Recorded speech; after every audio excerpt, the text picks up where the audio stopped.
Hello everyone, welcome to my channel. तो आज के इस लेक्चर में डिस्कस करेंगे हम 12th स्टैंडर्ड के पार्ट 2 का थ्योरम नंबर 1, जो कि रिलेटेड है डिफरेंशिएबिलिटी से, कि कंपोजिट फंक्शन का हम कैसे डेरिवेटिव कैलकुलेट कर सकते हैं। तो पहले स्टेटमेंट को समझते हैं और फिर इसके लिए किस किस चीज की जरूरत पड़ेगी, हर एक टर्म्स को हम समझेंगे। थ्योरम 1 ये है कि y is a function of u is a differentiable function of u। मतलब y जो है ये एक डिफरेंशिएबल फंक्शन है u का, और जो u है ना वो g ऑफ x है। इसका मतलब सिंपल ये है कि u जो है वो x पे डिपेंड कर रहा है, और ये किसका डिफरेंशिएबल फंक्शन है, x का। मतलब u x पे डिपेंड कर रहा है और u is a differentiable function of x such that कि द कंपोजिट फंक्शन, मैं अगर एक कंपोजिट फंक्शन डिफाइन करूं f of g of x, तो ये भी एक डिफरेंशिएबल फंक्शन होगा। देन अगर मुझे ये कैलकुलेट करना है कि derivative of y with respect to x, तो इसका फॉर्मूला हो जाएगा dy by D U D you by D X. पहले तो एक एक टर्म को हम समझते हैं, तो ये हमारे पास एक थ्योरम हो गया। हमें इस फॉर्मूले को शो करना है कि dy by D x is equal to d by D u और d you by D x. और ये हमारे पास कुछ कंडीशन है कि y डिफरेंशिएबल फंक्शन है u का, और u जो है ये डिफरेंशिएबल फंक्शन है x का। तो अब हम स्टार्ट करते हैं थ्योरम को प्रूव करते हैं। ये हो गया हमारे पास स्टेटमेंट, इसे आप स्क्रीनशॉट लेके या फिर नोट डाउन कर सकते हैं। अब ध्यान से देखिए, स्टार्ट करते हैं प्रूफ। पहले इसके लिए मैं आपको कुछ जो इंपॉर्टेंट बातें वो याद रखनी है। पहली चीज ये, जब भी हम ये कहते हैं y is equal to f of x, इसका मतलब ये हो गया कि y is a function of x। यानी कि जब हम x को इनपुट देते हैं, मतलब चेंज कर रहे हैं, तो y भी चेंज होता है। यानी कि y हमें एक आउटपुट देता है, यानी कि ये चेंज हो रहा है। तो x इंडिपेंडेंट वेरिएबल है। क्यों? क्योंकि y x पे डिपेंड कर रहा है। x इंडिपेंडेंट इसलिए नहीं है कि x को हमने इंडिपेंडेंट, क्योंकि y as a function of x है। अगर मैं इसी चीज को मैं ऐसे लिख दूं, अब क्या होगा, y इंडिपेंडेंट हो गया, x इसका फंक्शन है, यानी कि y पे x डिपेंड कर रहा है। बट हम लोग ने y is equal to f of x लिखा है। इसका मतलब ये है कि y is a function of x, कि यहां से अगर आप कुछ इनपुट दोगे, अगर ये आपके पास x सेट है और ये y सेट है, इसके एलिमेंट x है और इसके एलिमेंट y है, और अगर मैं यहां से इसके बीच में एक फंक्शन डिफाइन कर दूं f, जब हम x को चेंज करेंगे, अगर x वैल्यू होगा तो साथ में क्या वैल्यू होगा, y। जैसे अगर ये 1 पे इमेज है a, 2 पे इमेज है b, 3 पे इमेज है c। मतलब ये कि अगर हम x को चेंज करेंगे तो कुछ तो y पे चेंज होगा, क्योंकि y x पे डिपेंड कर रहा है। तो पहले तो हमें ये चीजें समझनी होगी कि डिपेंडेंट वेरिएबल का, डिपेंडेंट वेरिएबल यानी कि y, जब हम ऐसे लिखते हैं y is a function of x, कहीं ना कहीं हम ये कह रहे हैं कि अगर हम x को चेंज करें तो इस ऑपरेशन के रूल के हिसाब से y चेंज होगा, जो भी फंक्शन होगा। बट इसका मतलब ये कि y x पे डिपेंड कर रहा है। अब ये फंक्शन हमें बताएगा कि उसके रेट होने का चेंज, मतलब वो किस रेट से चेंज हो रहा है। तो हम क्या कैलकुलेट करते हैं, डेरिवेटिव। अब अगर मैं सिंपल चेंजेस की बात करूं, तो सिंपल चेंजेस कैसे निकालते हैं। मान लो कि मुझे ये निकालना है कि y कितना चेंज हो रहा है, किसके रिस्पेक्ट में, x के रिस्पेक्ट में। बट ये एवरेज स्पीड होता है। बट हमें यहां पे स्मॉल चेंजेस पे बात करनी है। जब हम स्लोप की बात करते हैं ना, स्लोप एवरेज पे बात करता है। जैसे मैं अगर एक लाइन की बात कर दूं ax प्लस b, अगर मैं इसका डेरिवेटिव निकालूं तो हमें पता होता है इसका डेरिवेटिव a। अब a एक कांस्टेंट नंबर है, मेरी बात को समझो। अगर y एक कांस्टेंट फंक्शन है, तो अगर मैं एवरेज स्लोप भी निकाल दूं तो काम चल जाएगा, क्योंकि हर पॉइंट पे चेंज है। बट लेकिन किसी कर्व का, लाइन के अलावा, जैसे मैं ले लूं ax square plus 2x plus b, अगर अब मैं इसका डेरिवेटिव निकालूं तो ये डेरिवेटिव आ जाएगा 2ax प्लस 2। अब जब यहाँ पे वेरिएबल प्रेजेंट हो गया, दैट मीन्स अगर मैं x को चेंज करूं तो डेरिवेटिव चेंज हो रहा है, यानी हर पॉइंट पे डेरिवेटिव चेंज होगी। जैसे जैसे मैं पॉइंट चेंज करूंगा डेरिवेटिव चेंज होगा। इस फंक्शन का हर पॉइंट पे रेट चेंज हो रहा है। यानी कि हर नेक्स्ट पॉइंट पे उसका डेरिवेटिव कुछ और है। दैट मीन्स किसी एक पॉइंट पे हमें डेरिवेटिव फाइंड करना है। लेकिन जब हम चेंजेस निकालते हैं तो चेंजेस किसी एक पॉइंट पे तो होगा नहीं, एक पॉइंट से दूसरे पॉइंट पे जाना होगा। तो इसीलिए हम क्या कहते हैं, हम बहुत ही स्मॉल चेंजेस निकालेंगे। यानी कि अगर मुझे इसका डेरिवेटिव निकालना है, मैं कब कहूंगा कि ये डेरिवेटिव एग्जिस्ट होगी? एक काम करता हूं, मैं स्मॉल चेंजेस ले लेता हूं, डेल्टा एक्स। इसे स्मॉल चेंजेस बोलेंगे या फिर स्मॉल इंक्रीमेंट भी बोल सकते हैं। इंक्रीमेंट या फिर इनफाइनाइटेसिमल स्मॉल चेंजेस। अब क्योंकि x चेंज होगा तो जाहिर सी बात है y चेंज होगा, तो y, और अगर मैं ये निकाल दूं, ये मेरे पास हो गया एवरेज। बट डेल्टा x को कितना छोटा करना है, इतना छोटा कि वो एक पॉइंट हो जाए, बट पॉइंट तो होगा नहीं। तो हम लोग क्या करते हैं, एक ऐसा कॉन्सेप्ट लेके आ जाते हैं जिसे कहते हैं लिमिट, कि डेल्टा x की वैल्यू इतनी छोटी हो जाए कि वो 0 हो जाए, बट 0 नहीं होगा, 0 के इक्वल।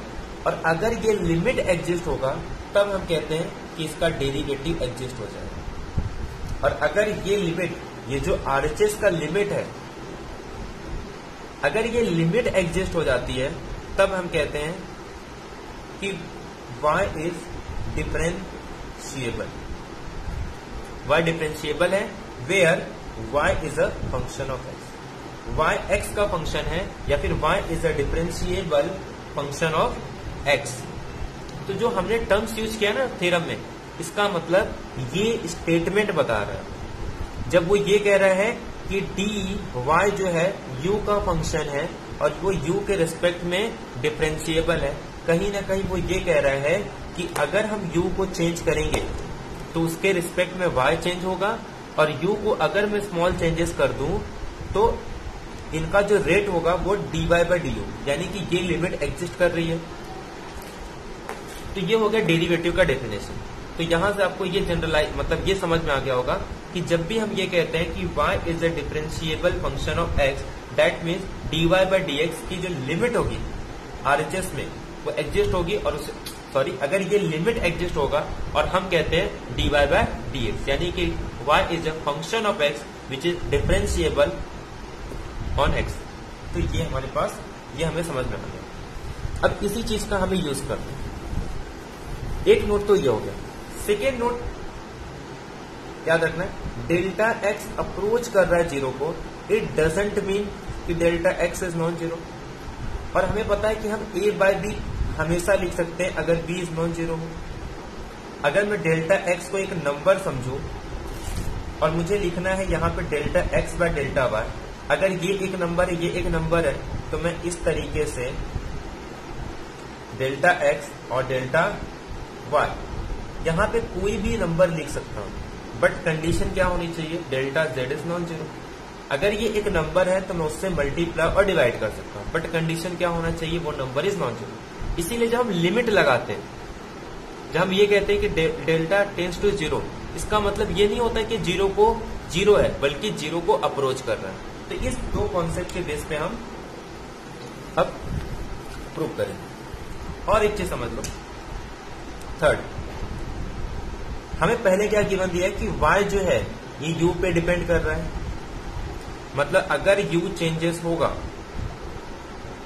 तो इसका इफेक्ट किस पे होगा, y पे, y भी चेंज होगा। बट ये कह रहा है कि u जो है वो x पे डिपेंड कर रहा है, मतलब अगर मैं x को चेंज करूं तो उसके रिस्पेक्ट में u चेंज होगा। अगर मैं x को स्मॉल चेंजेस करता हूं तो उसके रिस्पेक्ट में y चेंज होगा। और अब y पे ही डिपेंड करता है, u पे डिपेंड करता है y। अगर x चेंज हुआ तो u के रिस्पेक्ट में y चेंज होगा। इसीलिए हमने कंपोजिट फंक्शन डिफाइन कर दिया, y is equal to F of G of X, क्योंकि y जो है ये किस पे डिपेंड कर रहा है, ये u पे डिपेंड कर रहा है, where f is a function of u, और ये जो g है वो फंक्शन है x का। तो g फंक्शन है x का, और ये जो y है ये किसका फंक्शन है। अब g ऑफ x कहाँ जाएगा, u पे, क्योंकि u जो है वो x का फंक्शन है। तो इसको मैं लिख सकता हूँ y is equal to F of u, और y किसका फंक्शन है, u का फंक्शन है। यानी कि जब हम x को चेंज करेंगे, क्योंकि x, u जो है वो x का फंक्शन है, u चेंज होगा और u के टर्म्स में हम किसको लिख रहे हैं, y को, मतलब अगर u चेंज होगा तो y, तो कहीं ना कहीं आपस में सब रिलेटेड है, इसीलिए हम डेरिवेटिव निकाल सकते हैं y का किसके रिस्पेक्ट में, x के रिस्पेक्ट। अब प्रूफ पे आते हैं। ये सारे टर्म जो मैंने बताया वो आपको सब यूज करना है, एक एक करके सिस्टमैटिक वे में हमें यूज करना है। हमें चेंज किसको करना है, x को, और उसके रिस्पेक्ट में बताना है कि y भी चेंज होगा और उसकी रेट क्या होगी, dy बाई डी एक्स, और इसको किसके इक्वल बताना है, dy by du into D by D X. ये अपना मेन टारगेट है, ये अपने को प्रूव करना है, तो ये लेके चलना है, ये अपने को प्रूव करना है। हम पहले क्या लेते हैं, चेंजेस लेते हैं डेल्टा एक्स में। मान लेता हूं डेल्टा एक्स ये बहुत ही छोटा इंक्रीमेंट है या फिर इनफाइनाइटेसिमल चेंजेस है, तो लेट मान के चलता हूं डेल्टा एक्स बहुत ही छोटा चेंजेस, बहुत छोटा। ये मेरे पास एक, आप सबको इसको नोट डाउन करना है, be a small increment in the value of x,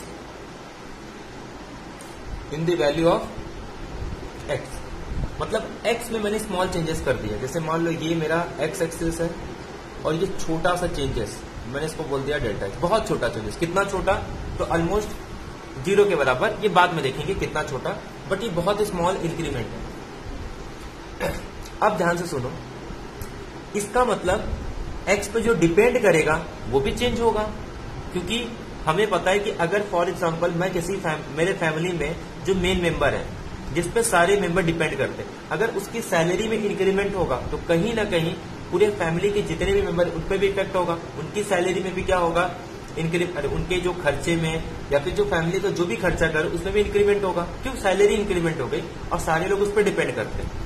अगर एक्स पे डिपेंड कर रहा है यू, क्योंकि यू एक्स का फंक्शन है तो यू एक्स पे डिपेंड करेगा, तो डेल्टा एक्स अगर स्मॉल इंक्रीमेंट है, अब since U is a function of X, तो देयरफॉर वाई पे भी कुछ तो चेंज होगा, तो there is a increment, there is a increment से डेल्टा यू इन यू। ऐसा क्यों, क्योंकि यू एक्स का फंक्शन है, अगर एक्स को चेंज करोगे तो यू चेंज होगा, और वो कितना चेंज होगा, डेल्टा यू। अल्सो अब अगर डेल्टा एक्स चेंज हुआ तो यू एक्स का फंक्शन था तो यू चेंज हो गया। अब also Y is a function of X, तो देयर इज अल्सो, तो there is a increment in, क्योंकि सब एक पे डिपेंड कर रहे हैं, तो डेल्टा वाई पे इंक्रीमेंट हो जाएगा डेल्टा यू। ये इस पे डिपेंड कर रहा था तो इसका चेंजेस हो गया, ये इस पे डिपेंड कर रहा था तो इसका चेंजेस ये, मतलब एक्स का चेंजेस डेल्टा एक्स, वाई का चेंजेस डेल्टा वाई और यू का चेंजेस डेल्टा यू। अब ध्यान से सुनो, अब अगर ये स्मॉल स्मॉल चेंजेस है, मैंने इसमें स्मॉल इंक्रीमेंट बोला है, मतलब ये 0 नहीं होगा, तो मैं एक नंबर लिखता हूं now, delta Y upon delta X, just ये नंबर है जो 0 नहीं है, डेल्टा वाई डेल्टा एक्स, मैं एक नंबर मल्टीप्लाई कर देता हूं delta you by delta you by delta u, क्योंकि since delta u is non zero, ये लिखना जरूरी, क्योंकि डेल्टा यू स्मॉल चेंजेस है, 0 नहीं है, इसके लिए मैं ऐसा लिख रहा हूं। Also delta X is non zero, ये दोनों टर्म नॉन जीरो है, इसलिए हम लोग इस तरीके से लिख सकते हैं। अब ध्यान से सुनो, दोनों साइड हम लोग लिमिट ले लेंगे, taking limit on both side, दोनों साइड जब मैं लिमिट अप्लाई करता हूं, डेल्टा एक्स टेंडिंग टू 0। अच्छा, मैं यहां पे डेल्टा एक्स ही क्यों ले रहा हूं, इसका रीजन है क्योंकि मुझे डेल्टा एक्स को चेंज करके डेल्टा वाई कितना चेंज हो रहा है उसके रेट को कैलकुलेट करना है। तो डेल्टा एक्स अगर चेंज होगा तो डेल्टा वाई कितना चेंज होगा, तो यही तो अपने को कैलकुलेट करना है, इज इक्वल टू, तो ये आ जाएगा डेल्टा एक्स टेंडिंग टू 0, और हमें पता है अलजेब्रा ऑफ लिमिट, हम उसे ब्रेक कर सकते हैं, तो delta Y by delta U into by multiplication rule of limit, delta X tending to delta you by delta X, ये लिमिट हो गया। अब ध्यान से सुनो, यहां तक आप नोट डाउन कर दो, यहां तक सबसे क्लियर होगा। कुछ नहीं किया यहां पे, सिंपल हमने क्या किया, अगर डेल्टा एक स्मॉल इंक्रीमेंट है एक्स की वैल्यू में, तो यू एक्स का फंक्शन है तो यू में भी कुछ चेंजेस होंगे, उसको मैंने डेल्टा यू दे दिया। वाई जो है वो एक्स का फंक्शन है, sorry Y is a function of U, तो इसका मतलब अगर डेल्टा यू चेंजेस होगा तो वाई में डेल्टा वाई चेंजेस होगा। अब ये अगर डेल्टा यू नॉन जीरो है, डेल्टा एक्स नॉन जीरो, क्योंकि कुछ चेंजेस हो रही है, तो मैं इस तरीके से खुद से ले रहा हूं, कंसिडर कर रहा हूं ना, लेट करके लिख देते हैं कि delta you by delta X is equal to delta Y by delta you by, दोनों साइड लिमिट अप्लाई कर देंगे, delta X tending to zero, क्योंकि डेल्टा एक्स अगर चेंजेस होगा तो डेल्टा वाई कितना चेंज हो रहा है और कितने रेट से चेंज हो रहा है वही अपने को कैलकुलेट करना है। तो यहां तक हो गया, अब इसे रब करते हैं, अब इसके आगे देखते हैं।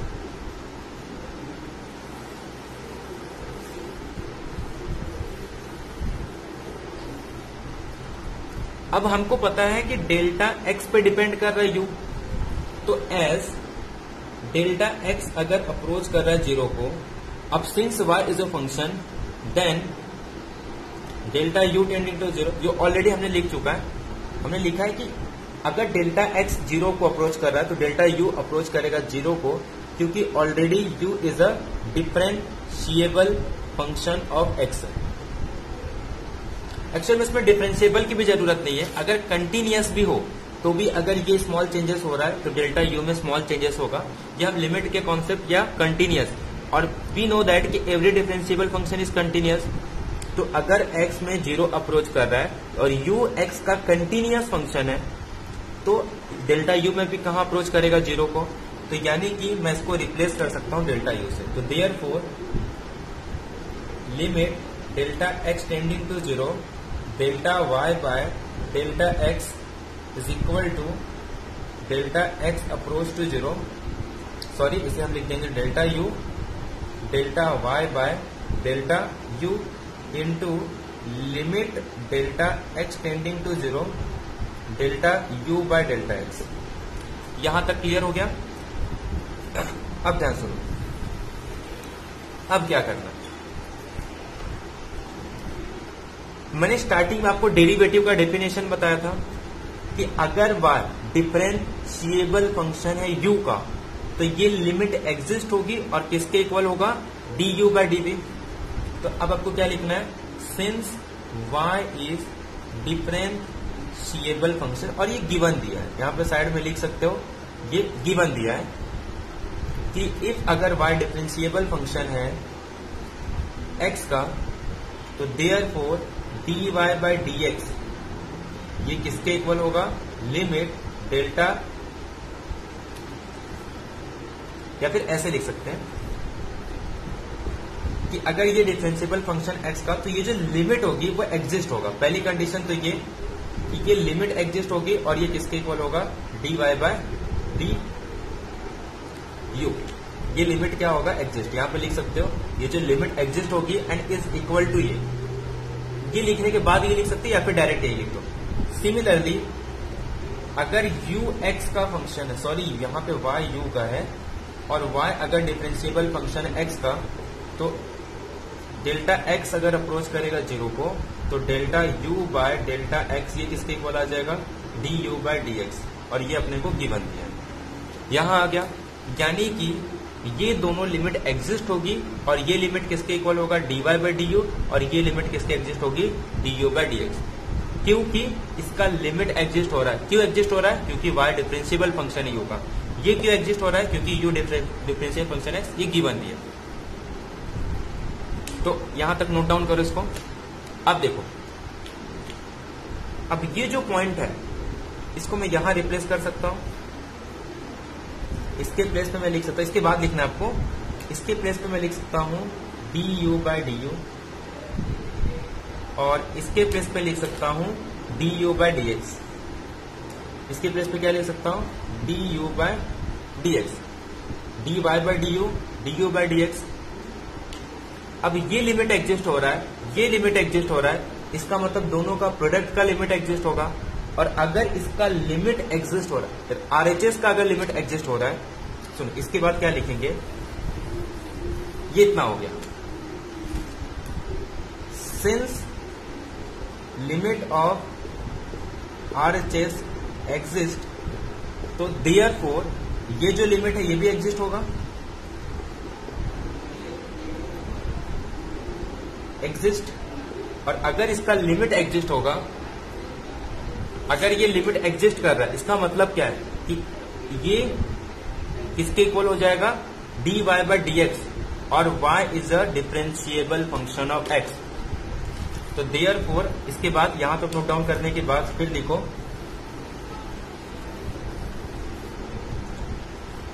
तो therefore y is a differentiable function of x। अगर y x पे डिपेंड कर रहा है और y डिफरेंशिएबल फंक्शन x का, और y डिफरेंशिएबल फंक्शन है u का, और u डिफरेंशिएबल फंक्शन x का। देखो y अगर u का डिफरेंशिएबल फंक्शन है u x का, तो जो कंपोजिट फंक्शन होगा y डिपेंड करेगा x पे और y डिफरेंशिएबल फंक्शन होगा x का। एंड जो उसका डेरिवेटिव होगा dy/dx वो किसके इक्वल हो जाएगा, इनटू du/dx। और यही हमको प्रूव करना था। तो देयरफॉर हेंस प्रूव। तो अपना जो स्टेटमेंट है वो प्रूव हो गया। तो इस तरीके से हमें प्रूव किया। तो सबसे पहले हम क्या लेके चले, एक बार समझते हैं हमने स्टार्ट कहां से किया था। हमारे पास एक फंक्शन थी y(u) और ux, ये इस पे डिपेंड कर रहा है, ये इस पे डिपेंड कर रहा है। हमने डायरेक्ट एक फंक्शन डिफाइन कर दिया, कंपोजिट फंक्शन। अगर ये इसमें डिपेंड कर रहा है तो इसका मतलब dy/du ये एग्जिस्ट होगा। क्यों? क्योंकि y is a differentiable function of u। u x पे डिपेंड कर रहा है और u is a differentiable function of x, मतलब ये भी डेरिवेटिव एग्जिस्ट होगा। अगर ये एग्जिस्ट कर रहा है, ये एग्जिस्ट कर रहा है, तो दोनों का मल्टीप्लीकेशन एग्जिस्ट करेगा।